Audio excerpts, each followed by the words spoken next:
Today I fucked up by realizing I'm not a wimp, just allergic and could have died. So, I'm a 29-year-old guy from a Mexican family where if a food doesn't make you sweat, it's not a real meal. I've always been the odd one out. My tolerance for spice is basically zero, and I've accepted my role as the family lightweight. My thing has always been salsa verde.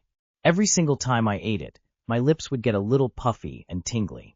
It wasn't like scary swollen, but it was noticeable. I just thought, okay, cool. This is what a mild spice feels like for a wimp like me. It was my normal.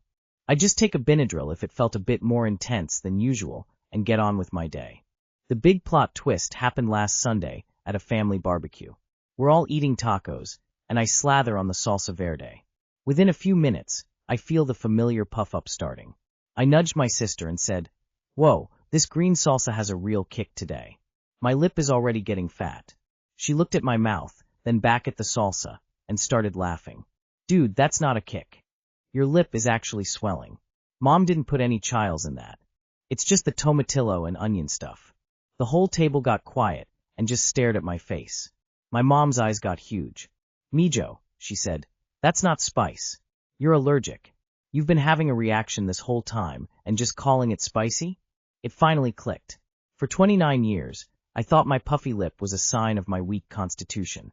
Turns out, my body was just having a low-key allergic meltdown to a totally normal ingredient. I wasn't a wimp. I was just unknowingly dosing myself with an allergen and treating it with Benadryl. So yeah, I'm not bad with spice.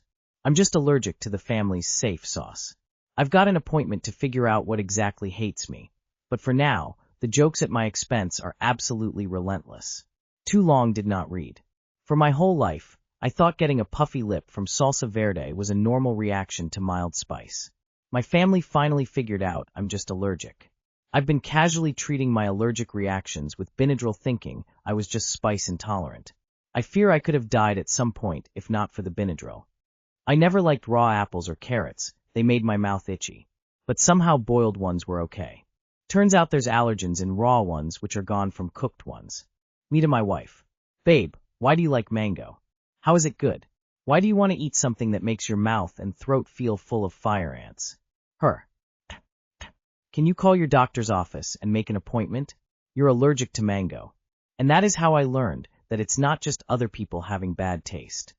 Know how you feel. Took me 30 years to realize not everyone lips tingled and they got itchy from watermelon. Why? Because no one can be allergic to melons. 2 weeks ago I thought everyone brushed their teeth and it was spicy or painful. I thought that my gums were just sensitive. Turns out it is not supposed to hurt, burn and feel like paper cuts and sanitizer mixing. I thought the pain and spiciness was the toothpaste doing its job and cleaning the bacteria like rubbing alcohol. Kids hate brushing their teeth because it's spicy and hurts ECT. 35 years. Twice a day. I had to psych myself up to feel a crazy amount of burning all in my mouth. Glad you figured it out though. This has nothing to do with food, but I recently found out I was badly allergic to mosquito bites. My whole life I thought it was normal to get huge blisters. I was nicknamed Bubbles as a kid for this, and have half your limbs swollen. Apparently that's not a normal reaction, and it's called Skeeter syndrome. It's why I've had insectophobia for as long as I could remember LOL. I am allergic to cinnamon. My sister doesn't believe me because that is just how cinnamon tastes. But why is my tongue swollen then? Today I fucked up going home with a girl. Went on a date with a girl I met online. We had a good time. Went back to her place because it was closer. Got told to be as quiet as possible because roommate was sleeping. Hooked up with my date in her room. Failed to be quiet. Roommate knocked on the door. Date got dressed. I covered up using the nearest pillow for some reason instead of the blanket. Date opened the door. Roommate and I locked eyes.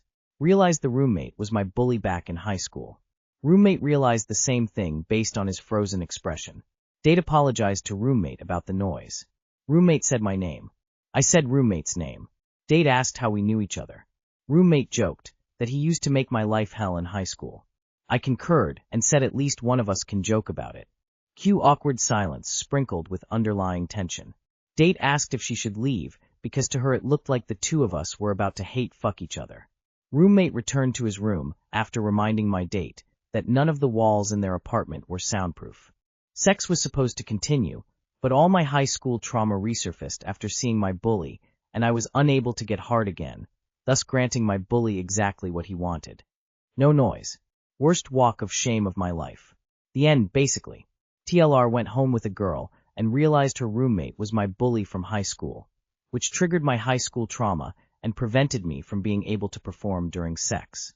TIFU by not bullying your high school bully with loud sex noises. Yeah, you fucked up by not fucking. You should have asserted dominance and fuck both of them. Should have given her the head of a lifetime and screamed the place down. This definitely happened. I know when I'm a male roommate and my female roommate is fucking, the first thing I do is go knock on their door and enter their room. For all he knows, you just fucked his crush. Today I fucked up by never eating a real kiwi. When I was a kid, I was a huge fan of strawberry-flavored things. Once I tried a drink that was strawberry kiwi, since they didn't have just strawberry, and it was just awful. It was way too sweet and very artificial tasting. My young brain decided that it was because it was kiwi and kiwi was gross. So I've lived my life thinking kiwi was just not something I really cared for. However, recently I was watching a comedian who mentioned she had stomach problems her whole life, and her mom kept telling her to eat kiwi, with the peel, for just as long. Even as she was leaving home to go overseas, her mom mentioned eating kiwi to help her stomach. Then she saw a doctor on TikTok who recommended it for the same reason, and she decided to give in and just eat the damn kiwi. And it actually worked and helped her stomach issues.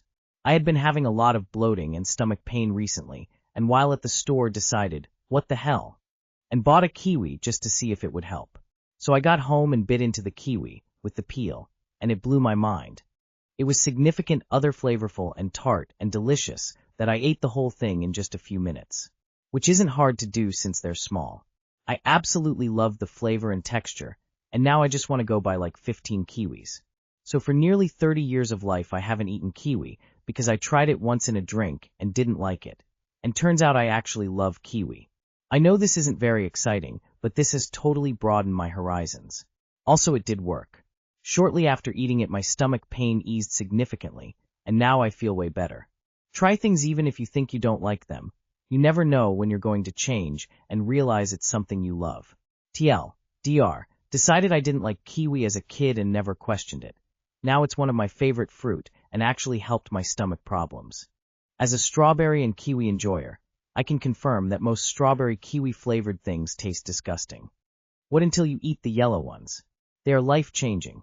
Reading this from New Zealand, I thought for a second your fuck-up was not eating a kiwi bird face screaming in fear. Wow, I didn't know you can eat the kiwi peel. It looks like a monkey's hairy ass, so I just assumed it's not meant to be eaten. Eating kiwi fruit will make me throw up within 30 minutes.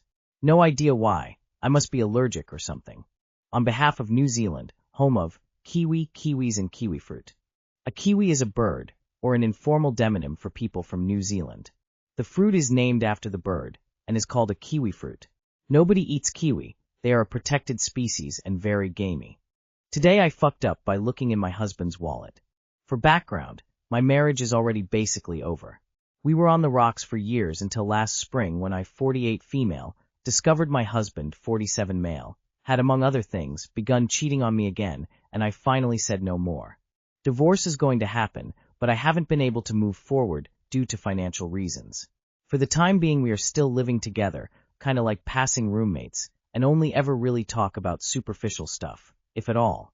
He got fired from his job about 3 months ago, and has not gotten any replacement as far as I can tell.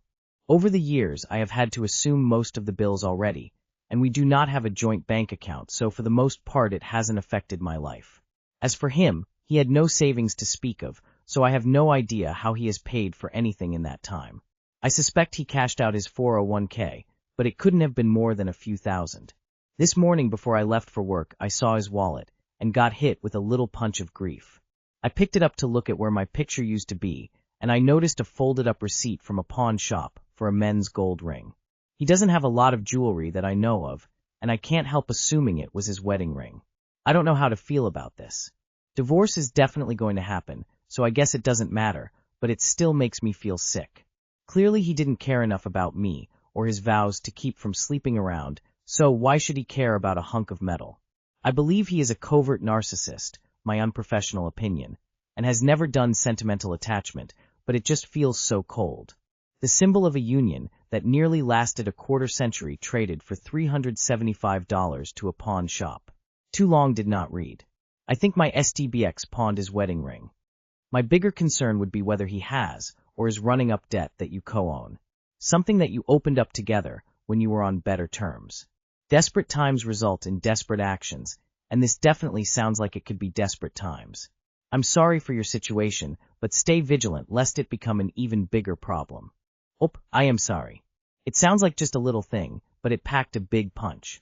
Just giving you an internet hug. That's really telling. I hope you can move on fast from this. My mother felt liberated when she pawned her engagement and wedding ring. Her second husband was a nightmare with money. He too dipped into his 401k. She's happy single and debt-free after decades of having a ton of debt. I will be quite honest. When I knew I got the separation finalized, I didn't want anything to do with that wedding ring. It was a reminder of some bad times in my life. I left my wedding ring on my ex-wife's bathroom countertop when I left there for the final time. I just wanted to be rid of it. It didn't have anything to do with her as a person. Begun cheating on me again. I hope this experience teaches you that you're worth more than a cheating bastard. The true foo would be if you disrespected yourself and stayed with him. A gut punch, but hopefully one day you'll look back and realize this was actually a good thing, because it finally gave you kick in the pants you needed to put yourself first. My ex cheated on me. The day I found out was heartbreaking, but now, 18 years later, it was actually a good thing, because he was a shitty partner and I wouldn't have been happy with him. He did me a favor. I'm confused. What are the financial reasons keeping you married to the unemployed guy with no savings?